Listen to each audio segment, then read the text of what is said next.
How to hide like count on Instagram. Hey there, welcome to Insightful Tutorials. Do you want to hide the like count on Instagram posts and reels? If yes, then you are in the right video. Without further ado, let's learn how to hide it. Open Instagram on a device. You will land on its official homepage. Tap on the circle with your profile picture. Select any of the posts or reels where you want to hide the like count. Tap on the three vertical dots at the top right corner.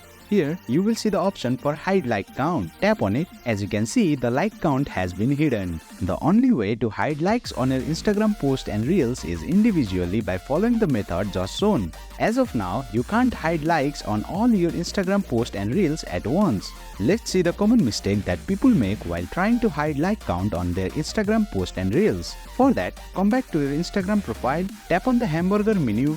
Select Settings and Privacy. Under the What You See section, you will find the option for like and share counts. Tap on it, toggle on the button for Hide Like and Share Counts feature. This setting also applies to threads. Now give your full attention to the message displayed. The message states that the number of likes on posts and reels from other accounts will be hidden for you, but the like count on your posts and reels will still be visible to others. Let's see the demo for what I mean. Return to the home page of Instagram. Scroll down and notice the like section of other people's posts and reels. As you can see, it's hidden for you due to that feature. But it did not hide the like count on your posts and reels. Let me show you. Tap on the circle with your profile picture. Select any of your posts or reels. As you can see, the like count has not been hidden. Please follow the first method shown to you at the very beginning of this video to hide your like count. And boom, you have successfully learned the legitimate way to hide the like count on Instagram. That's it for today's video. If you found this video insightful, please don't forget to hit the like button and make sure to subscribe to our channel for more insightful tutorials.